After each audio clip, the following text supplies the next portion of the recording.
은혜 많이 받읍시다. 은혜 많이 받읍시다. 예. 한 번 더 인사하겠습니까? 한 번 더 인사하겠습니다. 안녕하세요. 예, 안녕하세요. 예, 감사합니다. 이 안녕이라는 말이 참 좋은 것 같아요. 당신의 영이 편안하십니까? 이런 의미로 안녕하십니까? 참 좋은 인사인 것 같습니다. 여러분들 영화 보시는 거 좋아하십니까? 예, 저도 영화 보는 거를 굉장히 좋아하는데요.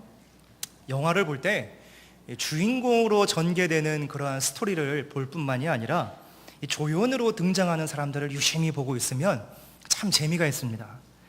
조연들과 주인공과의 관계, 그리고 그 조연들이 그 영화 안에서 감당하고 있는 역할들, 그것을 자세히 살펴보면 이 전체 영화 줄거리에서 잠시 잠깐 등장하는 그러한 사람들이지만 아주 중요한 사건의 정보나 어떤 해결의 실마리를 제공하면서 이 영화가 계속해서 전개되는 그런 것을 보게 됩니다.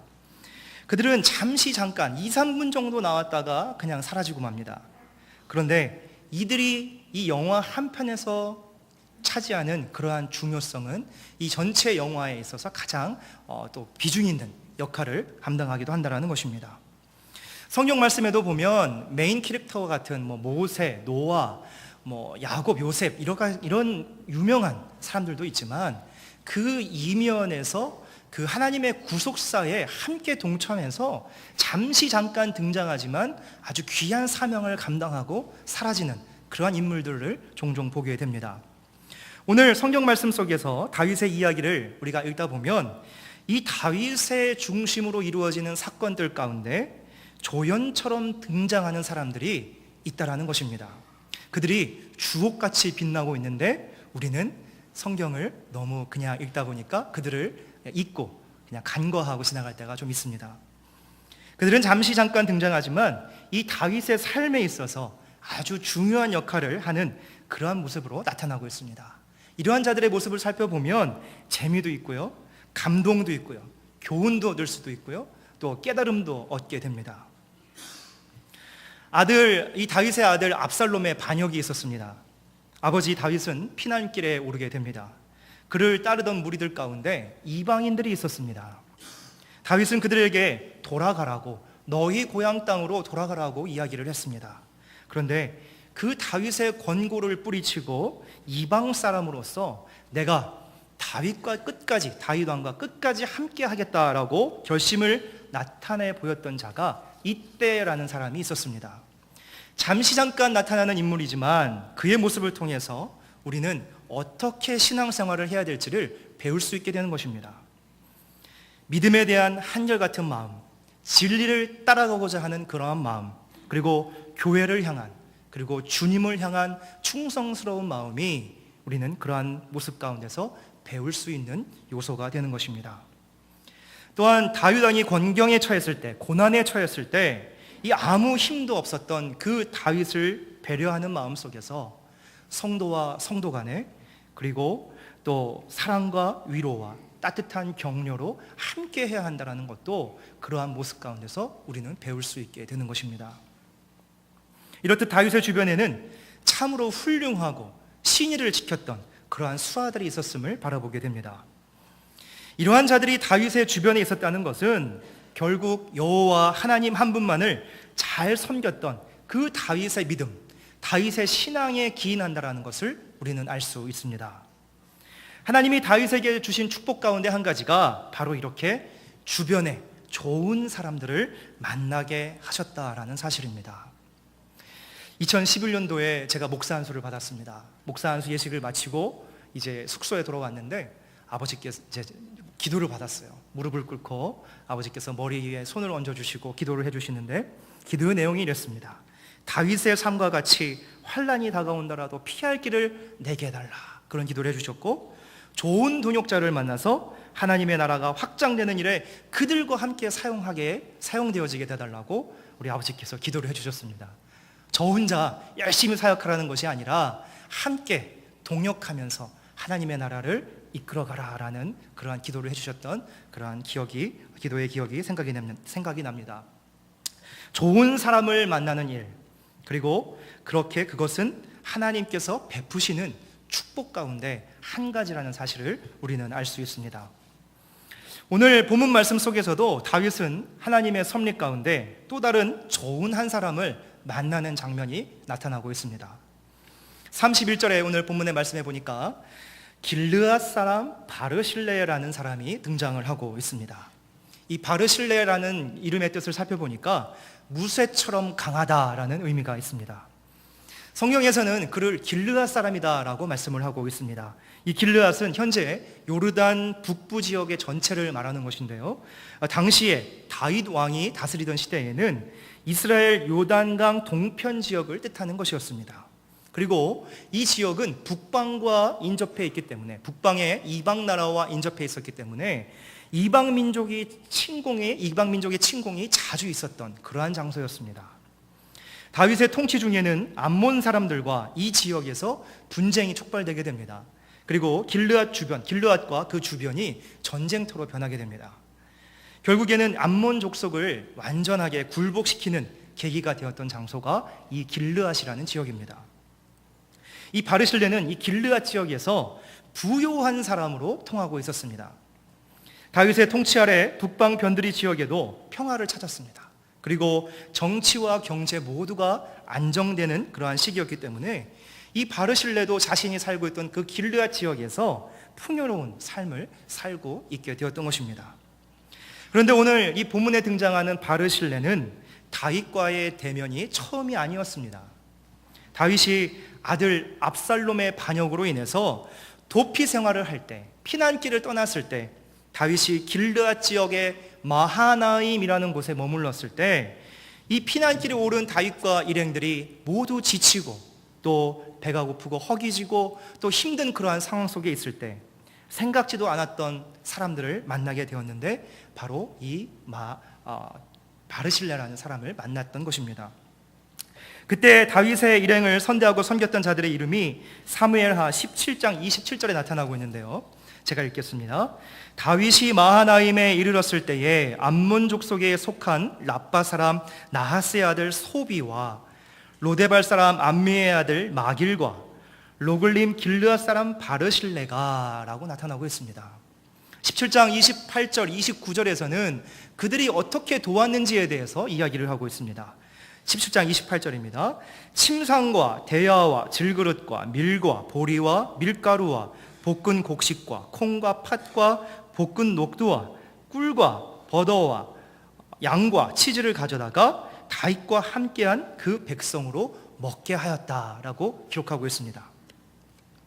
다윗이 피난길에 올랐을 때 양식이 필요했고 쉼이 필요했을 때 회복이 필요할 그 즈음에 하나님은 이 사람들을 다윗의 일행에게 붙여주셨습니다.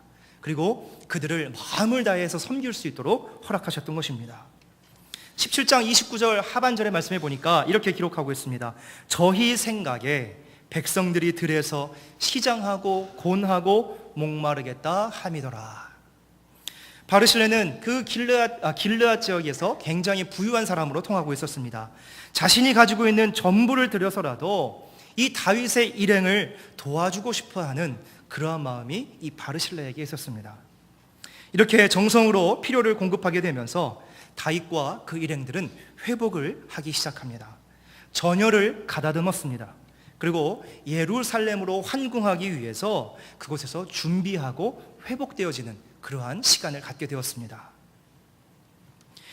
바르실레와 소비와 마길이 정성으로 섬기면서 다윗은 이제 더 이상 도망자의 신세가 아니라 상황을 역전시키기 위한 그러한 군대의 장군으로 변하여졌던 곳이 길르앗 마하나임에서 바로 이 세 사람을 만났을 때였습니다.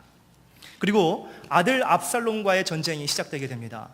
오늘 우리가 함께 읽은 본문의 말씀은 그렇게 아들 압살롬과의 전쟁이 일어나고 압살롬이 살해를 당한 후에 다윗이 이제 전쟁에서 승리로 마무리가 되면서 다윗과 백성들이 예루살렘으로 돌아가는 그런 환궁하는 길 가운데 요단강에서 바르실레와 다윗이 다시 만나는 그러한 장면이 나타나고 있습니다.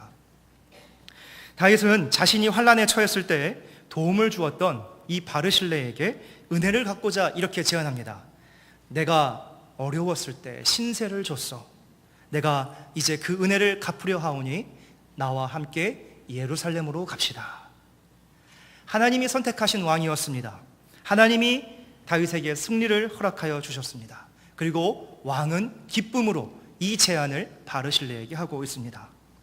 세상적인 기준으로 보면 국가의 원수가 신세를 졌기 때문에 큰 자리 하나를 내어줄 테니 나와 같이 가자라는 말이 되는 것입니다. 성경에서는 이 말을 공궤라고 표현을 하고 있습니다. 여러분, 이런 상황이 여러분들에게 다가온다면 여러분들은 예루살렘으로 가시겠습니까? 예, 저는 갑니다. 네. 그 제안을 수락한다고 해도 큰 무리가 없습니다. 그 누구도 계략이나 술수로 다윗의 왕의 환심을 샀다고 비난할 자가 없는 것입니다. 그렇기 때문에 순리대로 그냥 따라간다 할지라도 큰 탈이 없었던 그러한 제안이었습니다. 그런데 바르실레는 그 제안을 거절하게 됩니다. 아들 압살롬으로 인해서 피난길의 어려운 상황 속에서 나를 따르지 말라라고 만류했던 충성스러웠던 신하 이때는 끝까지 따르겠다고 맹세를 했고, 모든 상황이 해결되어져서 평안을 찾게 됨과 동시에 함께 가자고 제안한 이 바르실레는 끝까지 거절을 하고 있습니다. 어찌 보면 다윗의 뜻과 같이 되지 않는 것 같지만 다시 생각하면 진심으로 다윗을 위하는 자들의 결정이었다라는 것을 우리는 알 수 있습니다. 다윗의 옆에 있는 조연들은 다윗 왕에 대한 충성의 모습으로 이렇게 빛나는 명장면들을 연출하고 있는 것입니다. 그런데 우리가 여기서 기억해야 될 사실이 한 가지가 있습니다. 바로 이러한 장면을 허락하시는 그러한 분은 바로 이 모든 드라마를, 한 편의 드라마와 같은 이야기를 써내려가시는 분은 바로 여호와 하나님이십니다. 감독은 하나님이십니다. 그리고 모든 결정이 하나님의 섭리 가운데 진행되어지면서 이러한 일들이 이루어지고 있는 것입니다. 바르실레는 다윗의 왕의 제안을 정중하게 거절을 하고 있습니다. 우리는 이 아침에 바로 바르실레가 거절한 이유에 대해서 함께 살펴보면서 우리에게 주시는 교훈이 어디에 있는지, 무엇인지를 함께 살펴보도록 하겠습니다. 이 다윗의 제안에 대한 바르실레의 거절, 첫 번째 이유는 자신의 노쇠함을 알았다라는 사실입니다. 32절의 말씀해 보니까 바르실레는 매우 늙어 나이가 80세였다라고 기록을 하고 있습니다. 지금 80세 되시는 분들께 죄송한데요, 매우 늙었다라고 성경에 기록되고 있는데 요즘 80세 정도 되시면 아주 건강하시죠. 네, 건강하신데 34절에 또한 말씀해 보니까 다윗 왕에게 이렇게 고백을 합니다. 내 생명의 날이 얼마나 있겠습니까? 내가 왕께 누를 끼치는 것을 원하지 않습니다 라고 말합니다. 나이가 들면서 쇠약해지고 판단이 흐려지는 것을 걱정한 바르실레는 이 자신의 연약함을 잘 알기 때문에 예루살렘에서 다시금 새로운 정치를 시작해야 되는 이 다윗 왕에게 누를 끼치지 않기를 원했다라는 사실입니다. 자신의 연약함을 인정했습니다. 타인을 진심으로 배려를 하고 있습니다. 그런데 우리의 삶은 어떠합니까? 우리의 삶은 어떤 우리의 연약함이 조금이라도 나타나 보여지지 않기 위해서 우리는 더 좋은 것으로 포장하려고 합니다. 또 우리의 연약함을 감추기에 급급합니다. 그런데 오늘 이 바르실레는 자신의 연약함을 먼저 고백하면서 그러한 일에 대한 정중한 거절을 하고 있는 것입니다. 또한 내 생각과 판단이 타인에게 어떠한 영향력을 주는지도 곰곰이 생각해 볼 수 있어야 하는 것입니다. 주님의 핏값으로 세워진 이 교회 안에서 나의 연약함과 나의 한계를 주님 앞에 고백하면 그 어떤 유익이 우리 앞에 놓여 있다 할지라도 내가 감당할 수 없는 일에 대해서는 겸손한 마음으로 그것에 대한 포기할 수 있는 용기가 우리에게 있어야 하는 것입니다. 또한 내 생각이 앞서지 않으면서 상대방을 진심으로 배려하며 또 함께 할 수 있는 넓은 마음이 우리에게 있어야 할 줄로 믿습니다. 바르실레는 이렇듯 자신의 연약함과 한계를 인정했습니다. 그리고 자신이 누가 되지 않기 위함과 동시에 이 다윗 왕을 진심으로 배려하고 있는 모습으로 나타나고 있습니다. 오늘 우리 이 배단위 공동체 안에서 우리의 모습이 이와 같기를 주님의 이름으로 축원해 드립니다. 서로 배려하고 내가 어떤 유익이 앞에 놓여 있다 할지라도 그 유익을 따라가는 것이 아니라 내가 그 앞에서 포기할 수 있는 용기도 우리에게 필요한 것입니다. 두 번째로는 바르실레의 거절 속에서 그의 겸손함을 찾아볼 수 있다는 사실입니다. 성경에서는 그를 가리켜 말할 때 그는 큰 부자였다라고 기록을 하고 있습니다. 그런데 그는 모으는 것에만 혈안이 되어져 있지 않았습니다. 다윗과 일행들이 피곤하여 기력이 떨어졌을 때에 그는 자신의 곡물들 그리고 음식들을 가지고 다윗을 지원하였습니다. 다윗과 그 일행들의 얼굴을 살폈고 그들의 상황을 살폈고 그들의 안타까움을 함께 공감하고 있었다는 것입니다. 사실 그때까지만 해도 이 압살롬의 기세가 등등했기 때문에 도망하는 다윗의 일행을 도왔다면 그는 처벌받을 이유가 분명했습니다. 하지만 그는 어려운 상황을 무릅쓰고서 하나님이 동행하시는 다윗 일행들을 돕게 되었던 것입니다. 바르실레는 세상의 권력이 두렵지 않았습니다. 오직 겸손한 마음으로 하나님의 사람을 도왔던 선한 행위만을 발견할 뿐입니다. 또한 36절에 나타난 것과 같이 바르실레는 다윗과 함께 요단을 건너려고 하는 것뿐인데 어찌하여 이 일로 나에게 상급을 주시려고 합니까? 라고 말을 하고 있습니다. 지금까지 자신이 도왔던 공적은 다 잊었습니다. 그저 요단을 건너면서 배웅하는 그러한 일 속에서 과거에 자신이 어떻게 했다라는 것에 대한 그런 기억은 다 지워버리고 그리고 자신의 행위를 감추고 오직 겸손함으로 다윗과 대면하고 있는 것입니다. 겸손한 자는 자신의 공로를 내세우지 않습니다. 겸손한 자는 자신이 상을 받을 이유가 없다라고 말을 합니다. 오늘 우리의 신앙생활 속에서 우리는 주님 앞에서 어떠한 공로도 없음을 고백하시기를 바랍니다. 오직 우리의 믿음만이 주님 앞에 나아가는 그런 구원의 길이 되는 것입니다. 또한 주님께서 베푸신 그 십자가의 사랑만을 우리가 기억하면서 우리가 그 은혜에 감사하여서 봉사와 헌신을 감당할 수 있는 우리 모두가 되어야 하는 것입니다. 이러한 고백을 드리게 될 때에 우리 역시 겸손한 믿음의 소유자가 될 줄로 믿습니다. 또한 그렇게 되기를 주님의 이름으로 축복해 드립니다. 마지막으로는 내가 아닌 타인의 삶을 인정해주고 잘 되기를 바라는 마음으로 다가가는 바르실레의 모습을 발견하게 됩니다. 바르실레는 이제 고향으로 돌아가서 죽을 준비를 하겠다라고 말을 하고 있습니다. 그러한 가운데 다윗과 동행하면 좋을 사람 한 사람을 추천을 하게 되죠. 바로 바르실레의 아들 김함이라는 사람이었습니다. 물론 자신의 아들을 보낸 것으로 볼 때에 이것이 청탁의 개념으로 잘못 해석되어질 수도 있습니다만 바르실레가 하는 말 속에서 그러한 뜻이 결코 아니라는 것을 우리는 알 수 있습니다. 37절 하반절 말씀입니다. 청컨대 저로 내 주 왕과 함께 건너가게 하옵시고 왕의 처분대로 저에게 베푸소서 하니라. 여기서 주목해 볼 말씀이 있습니다. 바로 왕의 처분대로라는 말입니다. 이 말의 뜻은 바로 왕에게 모든 권한이, 왕에게 모든 주권이 있습니다라고 말을 하는 것입니다. 그러니 왕의 뜻대로 나의 아들을 사용하십시오라고 부탁을 하는 것입니다. 적게 베풀고 싶으면 적게, 많이 베풀고 싶으면 많게, 모든 것을 왕의 뜻대로 해달라라는 부탁이었습니다. 여기서 우리는 왕에게 모든 주권을 이양하는 그러한 바르실레의 모습을 발견하게 됩니다. 그런데 우리의 믿음 생활 가운데에도 우리에게 어떤 주권과 어떠한 권한이 없음을 우리는 날마다 기억해야 되는 것입니다. 나에게 은혜를 베푸시는 분은 오직 여호와 하나님 한 분뿐이십니다. 믿으십니까?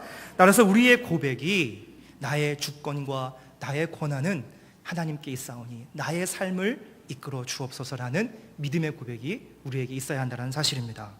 왕의 처분대로 하옵소서, 왕의 뜻대로 이루어질 것을 믿습니다. 모든 것이 하나님의 주권에 달려 있습니다라는 믿음의 고백이 우리의 신앙생활 속에서 매일같이 넘치기를 주님의 이름으로 축복해 드립니다. 오늘 말씀을 정리하도록 하겠습니다. 최고의 성과, 최상의 삶, 그것을 위한 선택은 전략과 전술이 아니라 사람이다라는 말이 있습니다. 한 사람을 만나는 일, 그것은 어떤 지혜와 지식을 가져다 쓰는 것보다 더 큰 삶의 유익이 될 수 있습니다. 다윗은 하나님께서 만나게 하시는 선인들이 있었습니다. 다윗에게 큰 도움을 주었던 이 바르실레는 다윗이 은혜를 갚으려 할 때에 한사코 사양을 했습니다. 나는 노쇠한 자입니다. 나는 왕과 함께 단지 이 강을 건널 뿐입니다. 나는 김함을 추천합니다. 왕의 처분대로 하여 주옵소서. 큰 부자였지만 그는 하나님의 섭리 속에서 진정으로 겸손한 모습으로 이 다윗 왕 앞에 서 있는 그러한 모습이었습니다. 오늘 우리가 이와 같은 믿음의 모습을 갖기를 원합니다. 겸손의 신앙을 갖기를 원합니다. 다윗의 일생에 있어서 이 바르실레는 다윗에게 평생 기억되어지는 인물로 남아 있습니다. 훗날 다윗이 죽음 앞에서 유언을 하게 될 때에 이 바르실레를 거론하게 됩니다. 열왕기상 2장 7절의 말씀 제가 읽도록 하겠습니다. 마땅히 길르앗 바르실레의 아들들에게 은총을 베풀어 저희로 내 상에서 먹는 자 중에 참여하게 하라. 내가 내 형 압살롬의 낯을 피하여 도망할 때에 저희가 내게 나왔었느니라. 이 바르실레의 겸손함은 훗날 다윗의 생애 가운데 이 생애를 마무리 짓는 그 순간에 바르실레를 기억하면서 아름다운 유언으로 남아있게 되었던 것입니다. 오늘 우리의 신앙 속에 이런 겸손한 믿음의 모습을 갖기를 원합니다. 나의 한계를 인정하고 나에게는 아무 공로가 없음을 고백하며 또한 나의 섬김을 통해서 우리가 서로 배려하고 서로 겸손으로 대할 때에, 그리고 우리 배단위교회 공동체가 또 우리 아름다운 이 교회가 더욱더 풍성한 은혜를 경험하게 되며 하나님이 기뻐하시는 아름다운 교회로 세워지게 될 줄로 믿습니다. 우리 모두가 이런 겸손의 신앙을 가지고 또 하나님 앞에 온전히 세워져가는 참된 예배자, 또한 참된 믿음의 소유자들이 될 수 있기를 주님의 이름으로 축복해 드립니다. 기도하시겠습니다. 하나님, 지금까지 과거를 돌아보며 나의 공로를 주님 앞에 내세웠던 것들을 용서하여 주옵소서. 나의 공로는 없습니다. 오직 예수 그리스도의 십자가뿐입니다. 그 십자가를 힘입어서, 십자가의 은혜를 힘입어서 주님 앞에 담대히 나아가게 하여 주옵소서. 바르실레와 같은 겸손한 믿음이 우리에게 있기를 원합니다. 하나님, 서로 배려하고 서로 섬기며 서로 겸손히 대할 때에 우리 교회가 사랑으로 하나 되어지고 하나님이 기뻐하시는 아름다운 교회가 될 수 있도록 주여 인도하여 주옵소서. 겸손한 믿음을 통하여서 우리 교회가 믿음의 반석 위에 든든히 세워지게 하여 주옵소서. 내 마음과 생각을 다스려 주시고 하나님, 나를 온전케 인도하여 주시옵소서. 우리 구주 예수 그리스도의 이름으로 기도드립니다. 아멘. 다 함께 자리에 일어나셔서 찬송가 함께 부르시겠습니다.